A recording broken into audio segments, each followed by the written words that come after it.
So I said to myself, okay, what am I going to do? I'm talking about during the confinement, we couldn't go out, and I start cooking and things I haven't done for a long time, taking the time to make an onion soup at home. And reconnecting with that made me realize what I love, and I love cooking. This is the Deep in the Weeds podcast. I'm Anthony Huckstep. COVID-19 is indiscriminate, and the impact on those in the hospitality sector, no matter how big, how small, how influential, or how young, has been significant. With many challenges ahead, how are those that created our culinary landscape over generations seeing the new era ahead? Guillaume Brahami is one of Australia's most influential chefs and restaurateurs, and owner of Bistro Guillaume. Mate, how are you going?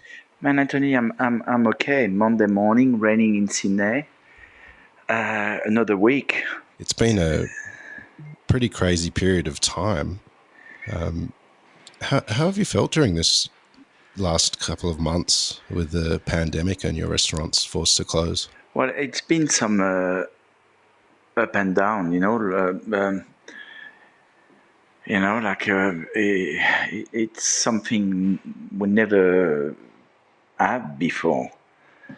So, there was the first few weeks you worry what's going on. The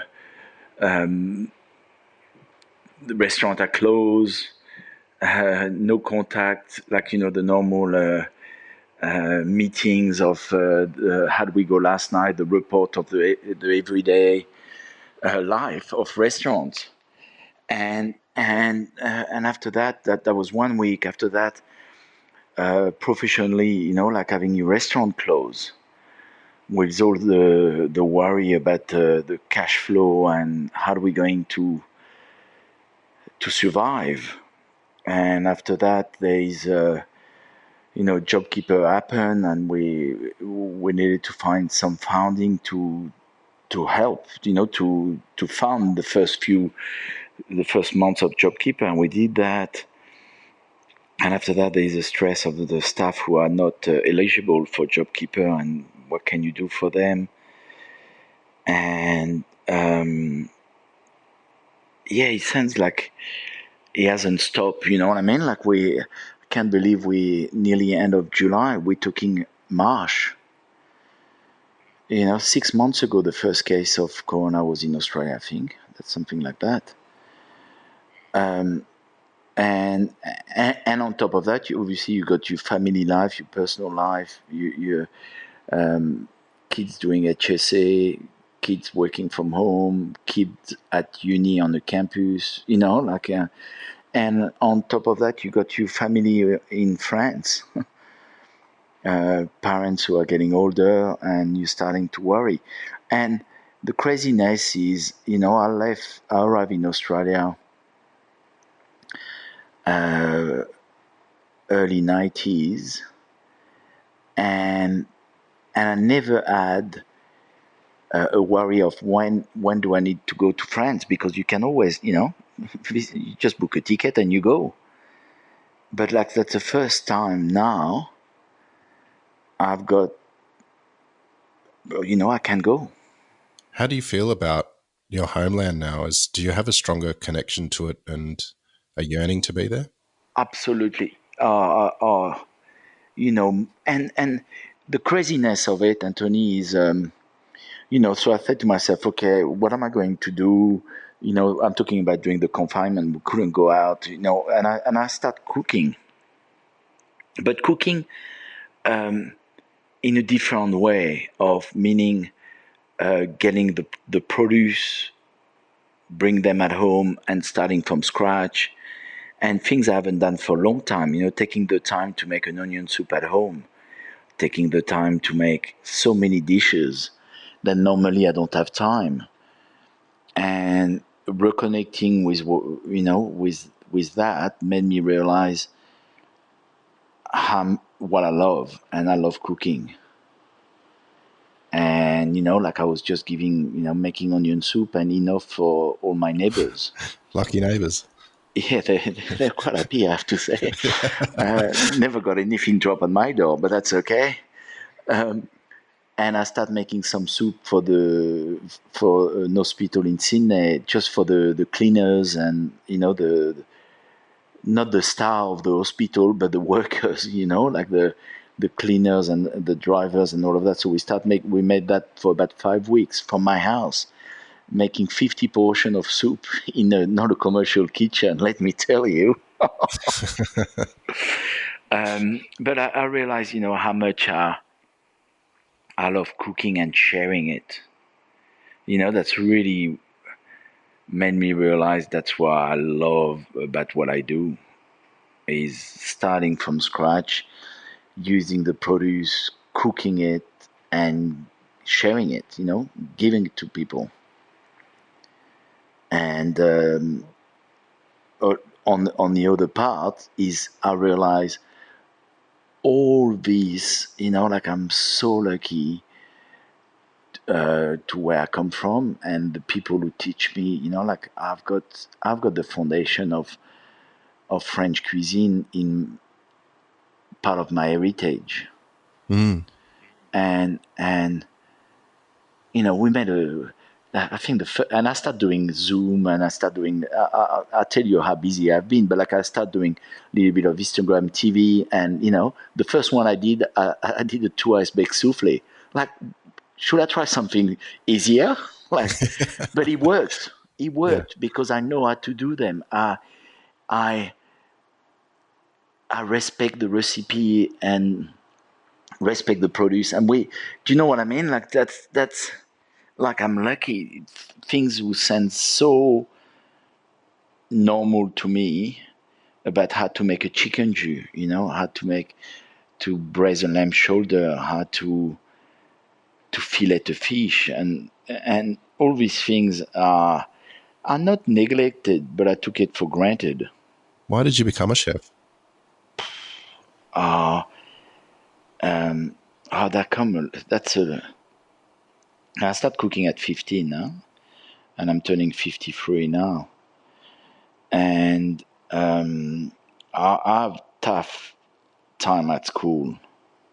School was not an happy place for me, dyslexic, and finding it very, very hard. Everything academic for me was horrible. And it's not like I was not trying to learn, it was just didn't go in.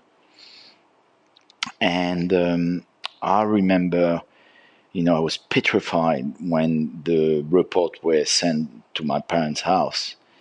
And I always remember coming home and saying, oh my God, this is, I couldn't think anything. It was a disaster. And I used to open the door of my home and I could smell the roast chicken. I could smell the stew, the Navarin stew, the lamb stew. But this roast chicken keep coming back to me and it was cold winter and I walked in, I can smell the roast chicken. I'm saying, wow, it's not that bad. If mom cooked the roast chicken, everything's okay.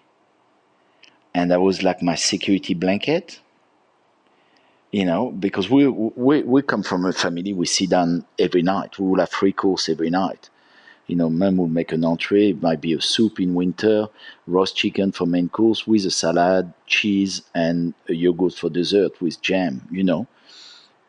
But like I was saying to myself, everything's okay. I got 3 out of 20 in math, but the roast chicken, we're sitting down at the table, and the joy of the food was like I keep coming back to the security blanket, but it was my everything's okay. And it keep growing on me. And I'm talking about when I was 12, that's so 12, 13, 14. And I was very, very lucky. My parents are in the medical world, so nobody cooked in my family. But my parents used to go to 3-star Michelin because that's the way we live in France. You celebrate in great restaurants, and my dad can cook an egg, but my dad on a Saturday would go, and I used to go with him. We would drive 20 kilometers to go to this market because they've got the best fromager who's got the best goat cheese. And after that, we would drive another 30 kilometers to go to this other fromager who's got the best Comté. Wow. And that's the way we live, you know. We used to go, the bread, I was very close to my grandparents. My grandmother used to buy bread for breakfast, for lunch, and for dinner. And I always remember when I arrived in Australia, my grandmother never took the plane, you know, she never left. Or she only left France once to my wedding in England. But like, you know, she said to me, how's Australia? And I said, oh, Mommy, you're not going to believe me. They've got bread already cut with a use-by date. And she said, oh, I understand, but she didn't. She's like, she said, oh, what's happening to my son? Like, uh, you know, like I know that's cliche, but that's Sunday lunch. Doesn't matter what time we come home on a Saturday night, being young kids, you know, teenagers, we have a Sunday lunch. And it was aperitif, glass of champagne. I have my first glass of, quarter of a champagne and a Bordeaux at 14. That's, you know, and we have entree, main course, dessert. And we always have family lunch. And my parents were amazing. They used to ask us at 4 p.m. if we can bring one or two friends over for the dessert. So we used to have this great discussion between my three brothers, friends, and sister, you know. So we ended up being 12, 14, 16, 18 people for dessert of every different age. And we talk, you know. So everything was about the food. Not we didn't talk about food, but food was there. Yeah. You know, like I what a privilege to have always 4 or 5 cheese in the fridge. You know, like people are like, oh wow, what are you having a dinner party? No, we used to have that Monday to Sunday. That was 4 or 5 cheese. And each of my siblings would have a favorite cheese. So my parents used to buy their favorite cheese. We, you know, like we made such a big thing here in Australia about the season, and you know it's great at the moment we're talking about that. But where I come from, we went to the market, open market, to buy the produce. So they're always in season. We always buy in season. Do you know what I mean? You don't find asparagus in winter at the market in France because it's coming from the grower who live 30 kilometers max from the market. So you're getting the produce of the season. And it's in the DNA of the French. So why I know I'm not forgetting the question, by the way, Anthony. I'm just telling you my surrounding. Yeah. I grew up. I can remember what was the first time I went to the market, because we used to go to the market Wednesday, Saturday, Sunday, and that was they fond memory of mine. Trying the olives,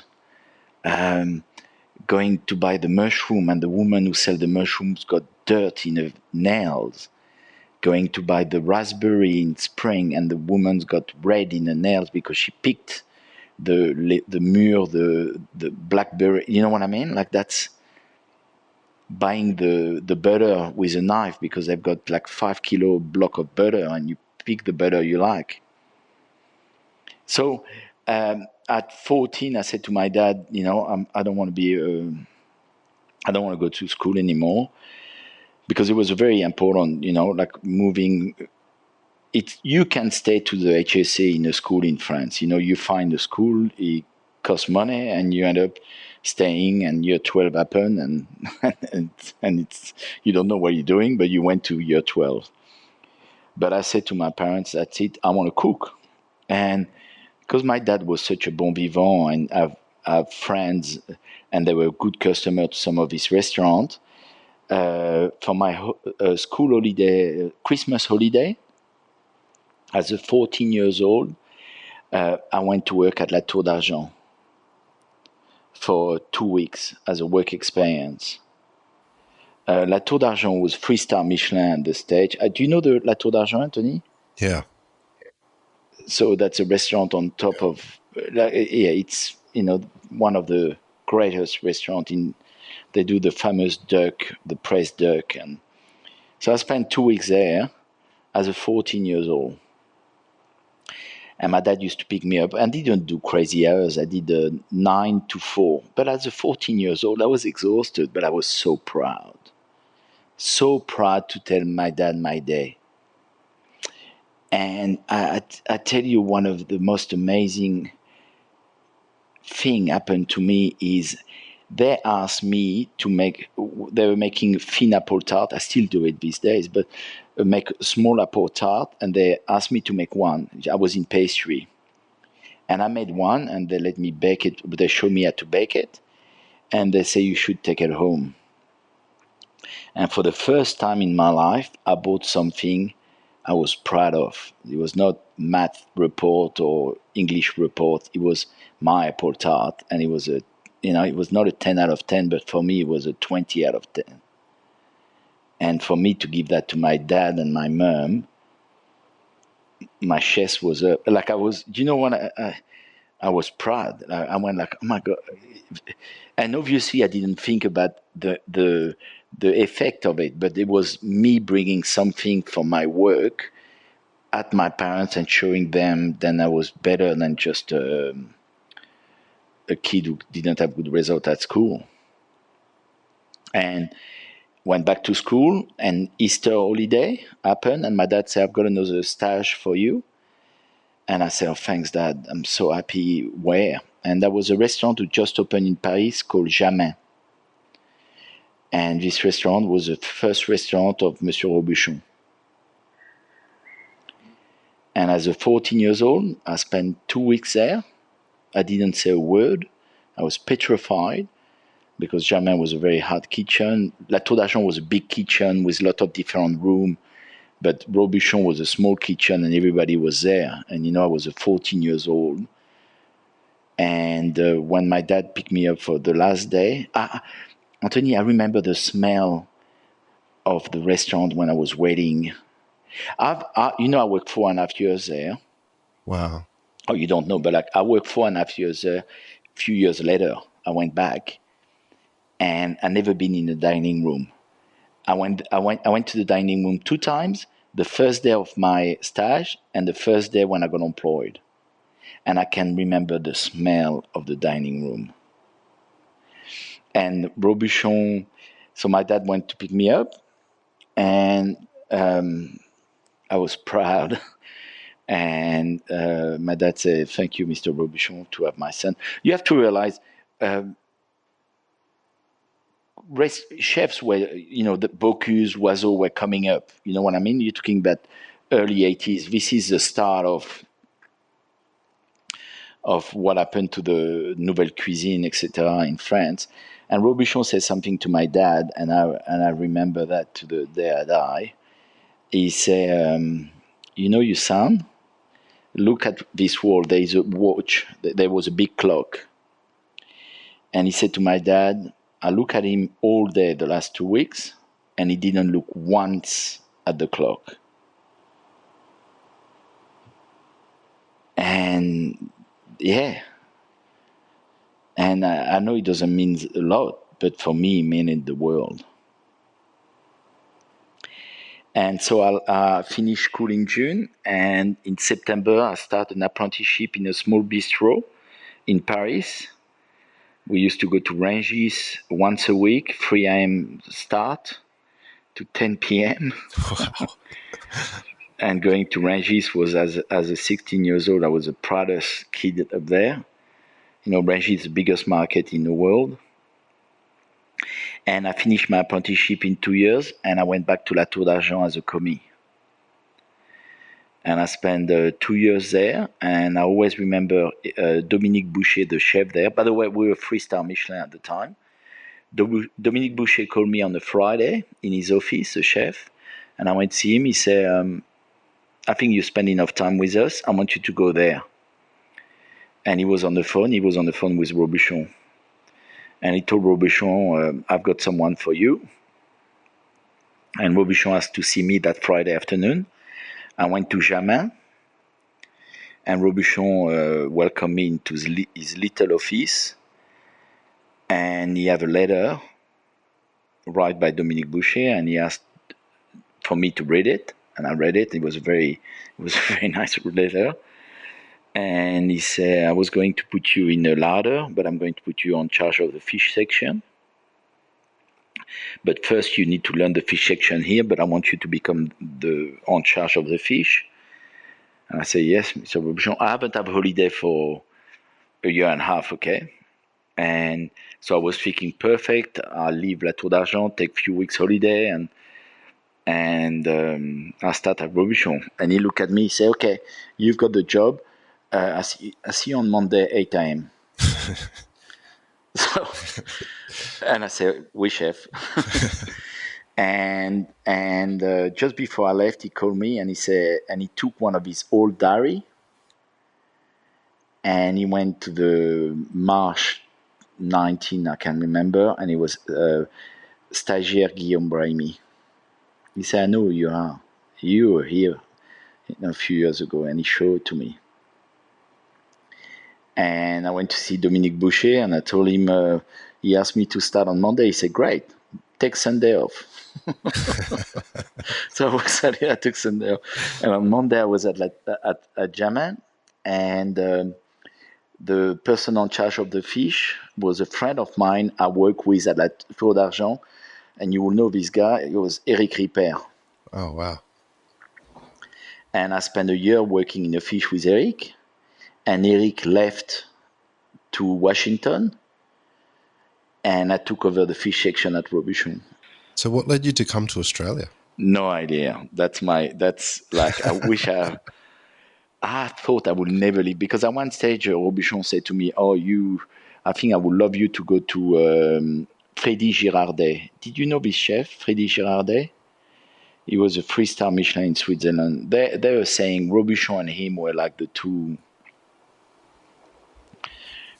through the chefs. The chef were saying Freddy Girardet and Joël Robuchon were probably the two greatest French chefs. So I was like, I'm not going to Switzerland. I'm happy here. I was thinking going to Alain Sandrin's. But Robuchon said, no, you're staying with us. And my parents meet some friends on holiday who were living in Sydney, and they invite me to come during my holidays.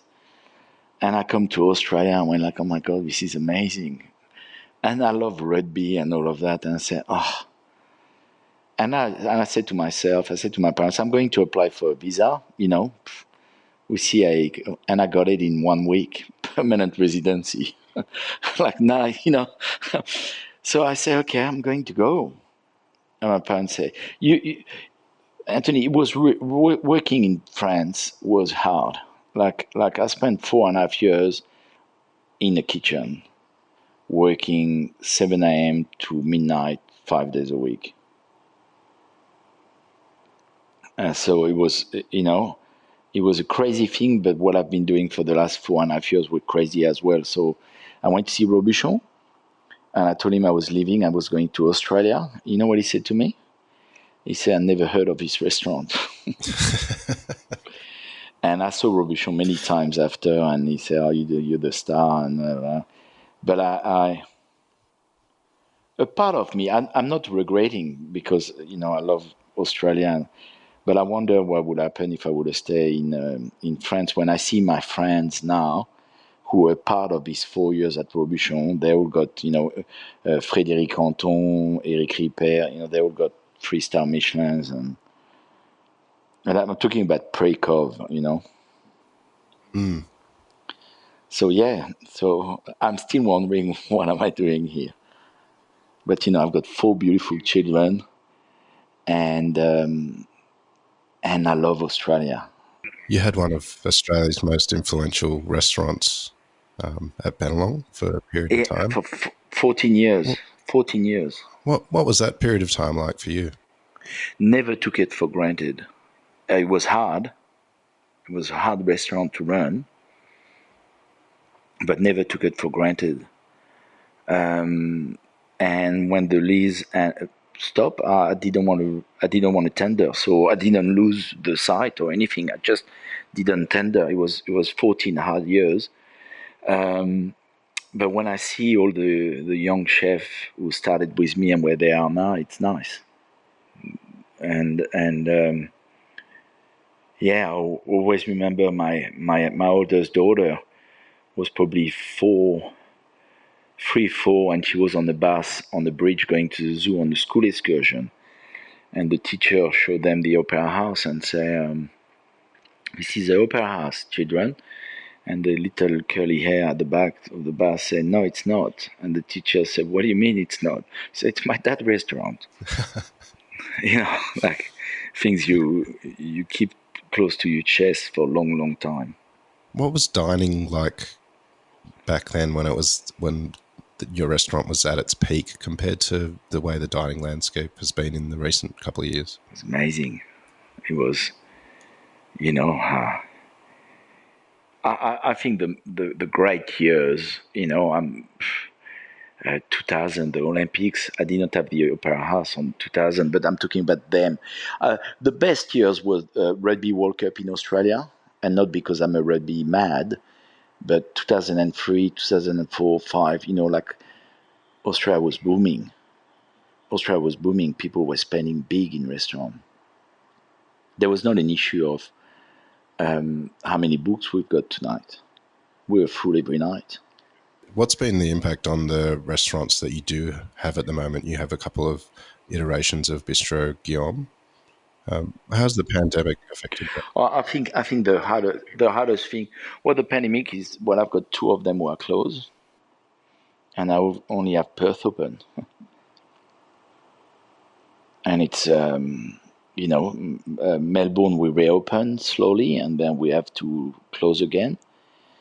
And Sydney, we on George Street when there's. I just can't reopen for the moment. It's it's crazy. The city is empty, and but the thing is, we have to realize. I think our industry was not in great shape before COVID. When I say to people, "Oh, are you okay?" I say, "Well, it wasn't great before." There's a lot of things we need to change. What are some of those things? Well, I think that's the big elephant. The wages issues. We need to. It's far too complicated between the breaks, between the meal break, it's very hospitality award, restaurant awards, or it's just, it's very complicated. And, I think we don't charge enough. Restaurants don't charge enough. If we want to be serious about using great produce, and I'm not talking truffle caviar here, Anthony. I'm talking about using the good seafood, good produce. It costs, and we haven't put a price up because we can't. There's too many restaurants. The competition there's too many places. So if you put your price the way it should be, you're out of the. People will say you're far too expensive, and you're not part of the. You're out of the competition. But I used to buy, example, 20-kilo Desiree potato 20 years ago. I think you used to get that for, I think it was like $15 a kilo, a bag, or I think now it's about $45. I think well, when the GST happened, because we're talking about, the industry at the moment, nobody put their price up by 10%. We just absorbed the GST. Well, I did, and I know a lot of restaurants did. How could we? How could we? When there is a beer tax every 6 months. When you buy beer, there is a beer tax. Okay, so the brewery are taxed. Well, I tell you what. When this beer tax happened, you know where the beer tax is? Is on your invoice. They pass it on. We should have put a price up by 10% when GST happened. But I don't think anyone did. How do you see the dining landscape moving forward? Complicated. Complicated, and that's an understatement. I think something need to be done, or we're going to see a lot of restaurant closing.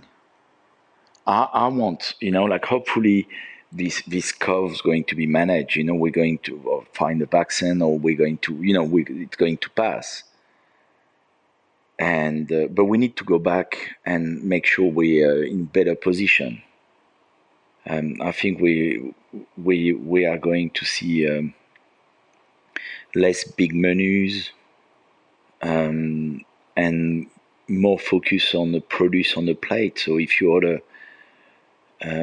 beautiful whiting, what you're getting a whiting, and maybe you might have to get the sides you want for it. But it's every day evolve. Every day evolve. We. It's a shame because Australian was in such a good, with the food in Australia is amazing. We were getting on the map in the world. Do you think this experience will change what you do with your restaurants moving forward? No, I think the thing I love the most about restaurant is the buzz, the noise, the laugh, the the plate coming out of the kitchen, and also seeing empty plates coming in back in the kitchen. That's what I love. The seating, the 1.5 meter, like the minimum, that's taking away the atmosphere of restaurant. So I don't know what the future holds, but I believe restaurant will be there. We need to hold tight, I think. You were saying a bit earlier that you rediscovered cooking during this time. How important has that been for you with the impact that's been so heavy on your restaurants? Tremendous. If we don't come out of that and being better people, better person, like we miss the 6 months of questioning. I I I love cooking, and I want to have I love restaurants, and like I want to be able to dream again. Of I want to open something one day. Who's maybe I'm more involved in the kitchen, and it's more simple food in a way of maybe no menus, and the menu change every week in a way of no choice. Maybe no wine list, and 400,000 wine stock. Maybe every week the wine change. You say today, this week we pick two wine, one white, one red, and we think that's great with the food we are doing.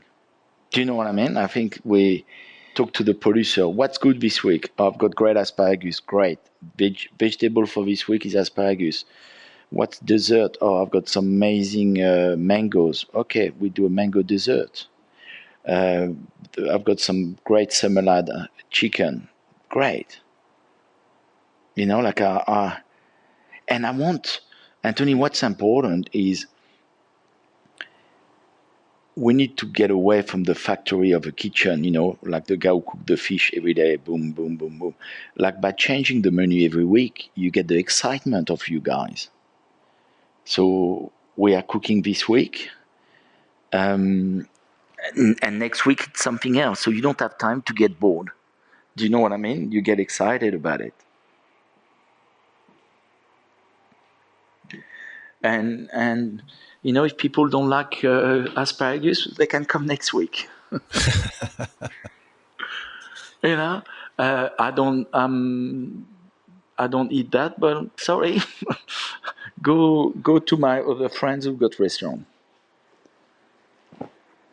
I want to. That's what I want to do. I want to have my bistros doing great classic French food with Australian produce,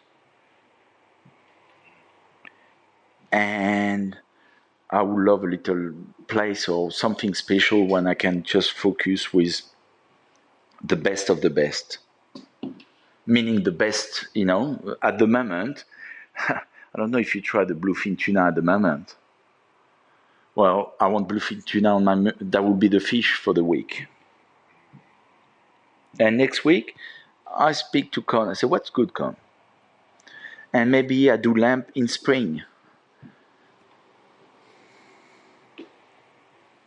So they're the exciting things, Like I've been loving making tarte tatin because I was a kid and I was in charge of making tarte tatin during my apprenticeship in the bistro. I did make 2 a day for 2 years, 5 days, 6 days a week. And you know what? My guys in pastry try a lot of ways to make it different. And they always come back and say, can you show us again, Guillaume? And I show them again. And like Friday, I bought some shallots and I said, I'm going to make tarte tatin with shallots. Same principle, but just made it, and it was bloody delicious. And that's something I wouldn't have time to do normally, but I did it. Your influence has been extraordinary on the Australian culinary landscape. Do you have any advice for young operators? Like we it's a difficult time at the moment. Yes, it is. But if they love cooking, it's the joy of cooking. It's every day. Like you cook food, you serve it to people. So the reward are every day. I'm not talking about running the business and all of that. But I'm talking about looking at an empty plate coming back in the kitchen who's been the person uses bread to do the sauce you made. It's if you persistent with if you're a waiter or do you want to be a sommelier, waiter or cook, you 80% there. If you persistent and knowing it's not going to be easy, you're 80% there and listen. There's plenty of time before you become a head chef. I think learning, being able to learn is one of the great thing about cooking. Well, it's a really cold and windy day here in Canberra, and I tell you what, I wish I was one of your neighbours. You in Canberra? Is that home? It is home. And it's cold, and I'd love to have your onion soup. So I was kind of wishing you were a neighbour right now.